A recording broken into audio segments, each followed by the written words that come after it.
What is up, guys? Welcome back to the shop. This is Kyle. I'm from Vanover Customs, and we're continuing on with our Lathe project. The last couple of videos have been on the gearbox, and hopefully we are closing out that saga with this video. So in the last video, you've seen us make this brand new lead shaft, both for the gearbox and the tailstock. And the last step in that process is manufacturing a new nut. Now, the old nut is Acme. The new nut will be Acme as well. And we have a nice piece of cast iron, which the old nut is made from, that we're going to be making this guy from. So let me bring you in close and give you some more detail.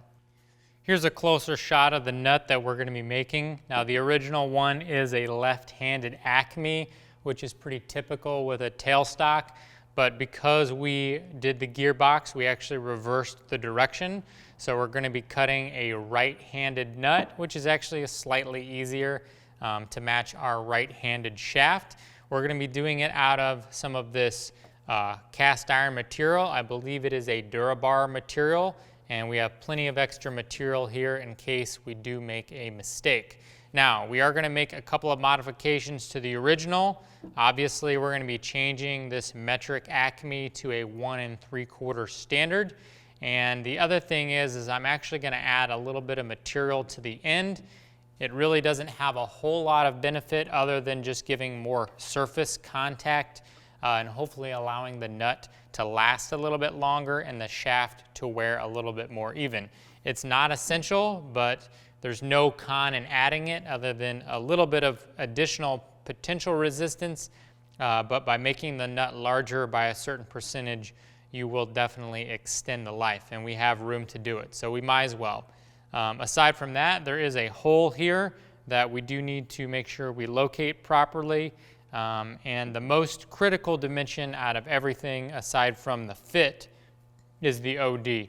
This is a mild press fit, so we want to make sure this outer diameter is spot on. But aside from that, and that this is a good fit on the actual shaft that we made, this is a relatively straightforward part. So we're not going to be using a drawing or anything. I'm just going to be measuring off this, and the dimensions, we're just kind of winging it, except for the OD and that thread. So let me take you over to the lathe, and we'll get started.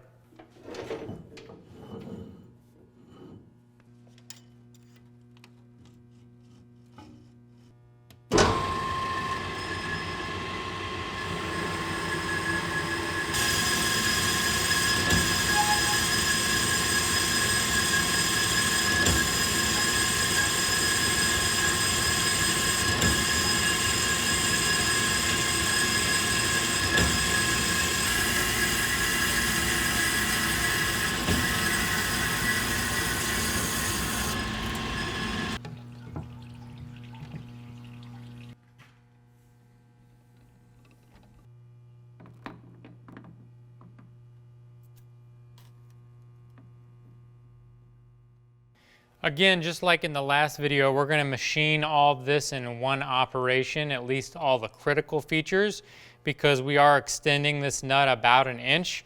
We're going to clamp on that section. That diameter is not critical. That'll allow us to bore and do the OD in one operation, so it'll be perfectly concentric. Would it have mattered? Probably not. We could have machined part of it, flipped it around, and it would have been within probably 2-3 thousandths, maybe. Should have been fine, but this way just ensures that everything is nice and concentric.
I want to do a quick explanation of what we're doing in terms of coming up with the internal bore size. It's not initially obvious, and sometimes it can be a little bit confusing, so hopefully this kind of helps break it down. So this is just a mock-up of an Acme thread. So our thread pitch is 1.75, and the depth of thread, both internal and external, is pretty much the same. It's 125 thousandths a side, or 250 thousandths total. So if you were to make both the internal and external part the same, they would be too tight. So what we need to do is add in some clearance so that this thread and nut can operate properly. Now, if we make the nut and thread too loose, it's going to have too much backlash, which is this movement right here. If we make it too tight, it's not going to operate because it's going to be locked up and literally won't move at all. So what we got to do is figure out the correct amount of play so that we have a minimal amount of backlash, but we also have room for clearance around everything. So now when it comes to determining the bore size, it can be a little bit tricky, especially with a custom size thread. So what we did is I went ahead and come up with an Acme threading chart to kind of simplify this. Now this is not an end-all be-all calculation, but for anyone who's starting out or just learning, when you come over to the machinery handbook, there's a lot of numbers in there and clearances, and frankly, if you're making your own screw and nut to fit together, something like this is a much more simplified approach and should work pretty well. So we've already done the external portion and we're just talking about the internal bore. So to calculate that, we're going to use the desired OD, which in this case is 1.75. We're going to minus the pitch, which is 0.250, and then we're going to add 20 thousandths. And again, we're adding 20 thousandths to move these apart so that we have clearance. And when we're doing that, we're going to come up with 1.520. So 1.520, which should give us 20 thousandths of clearance on the nut and 20 thousandths of clearance on the external part, which we've already done. So 40 thousandths in total. Now, the cool thing about this, and this illustration kind of shows this, because we're making these nuts to fit, we can actually manipulate this tightness as we come up close on making our final cuts on the nut. But really what this document is talking more about is the space at the bottom of the thread V's, right? If you make this too tight, and I'm kind of exaggerating this, the threads will bottom out on each other. So we really want to make sure that even if this is tight like this, and you know, I'm exaggerating it, there'd be room for movement, we still have some room in the bottoms so that way the thread isn't bottoming out on itself. So when we're cutting these, if we're off 5 or 10 thousandths in either direction, it's really not a major deal because really it's just clearance. The more important part about cutting the thread is how tight these fit together like this. And instead of focusing on a specific measurement, because we're hand fitting it, we can really manipulate that to a fairly precise level. So again, this is really just to get you going, but also know that not all the pressure is on you for getting the perfect bore when you're hand fitting it, because you're able to really get that nice fit right at the end when you're making your nut or your screw last. In order to get this 4-pitch Acme thread set up, we have our compound flipped over to the right towards the chuck. Anytime you're doing internal right-hand threading, you want to make sure your compound is in this position. Anything external, it will be in the traditional position towards the tailstock. And obviously for left hand, everything we just talked about is going to be reverse. It is set to 14.5 degrees, which is what you want to set it up for Acme, and obviously 30 degrees for standard V threads. We also have 2 indicators set up, a DRO zeroed out, and we're using the threading stop on the lathe. A lot of that is redundant. The main reason for the double indicators is because the dial on my compound is hard to read, and so I like to see a visual representation of where my cutter is at because we're moving along a hypotenuse, so that dial wouldn't matter anyway. I do have the one in the back set up a little bit differently. This one is set to 0 where we start, and this one is set to 0 where we finish. And both the threading stop and the DRO are set to 0, so that way I have double confirmation. That is a little bit unnecessary, but if you've done any threading before, you realize that if the threading stop moves, or if your DRO drifts, or if one indicator is bumped, having a backup is really helpful. Because we are going to be hand fitting this, we're going to get it maybe to about 120 thousandths depth, and then back everything away and check with the screw and take our final cuts there. But other than that, everything else is pretty straightforward. We've already set up our pitch, so we know that that is a 4 pitch, and we should be good to go.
All right, here she is, nice and tight. No movement back and forth.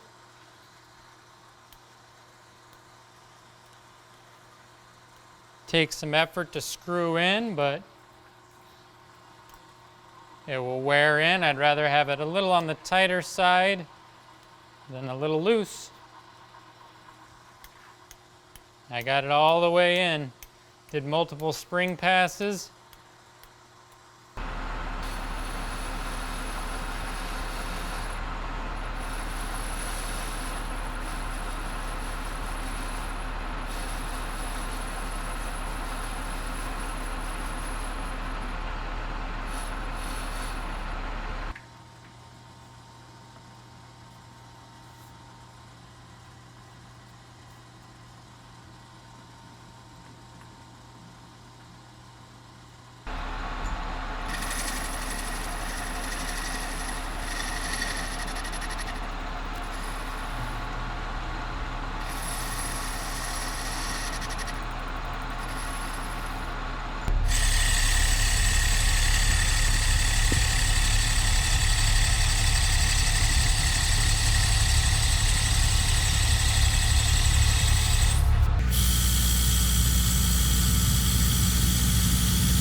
Just got the nut off the lathe and everything turned out really, really great. We got the old one here and you can see the new one is about 25% taller, so that should give us some additional life. And because the threads are actually bigger, we should have more surface contact, which should make the nut stronger and last longer as well. Overall, turned out really, really good. The fit on the nut is really nice. You can hear it, it's not too tight or too loose. You know, you don't spin it and it rolls down. Once it gets full engagement, it runs nice, but it's not too loose. I think it's perfect. I'm super happy with how this turned out. The next step is to go ahead and get this pressed into the body. Now I know the old one has a hole there, but instead of locate that hole and drill it, what we're gonna do is actually press it in, and then once it's pressed in, I'll take the whole tailstock and line it up on the mill and drill that hole. The reason for that is because if I drill the hole first and I go to press it in, it is a mild press fit and I'm off in any rotation. It's gonna be really hard to make that adjustment. So we'll go ahead and drill that hole with it pressed in, and I'll do that off camera, pretty straightforward. So other than that, this nut is done. If you guys have any questions, post them down below. Hope you guys enjoyed the video and we'll see you in the next one.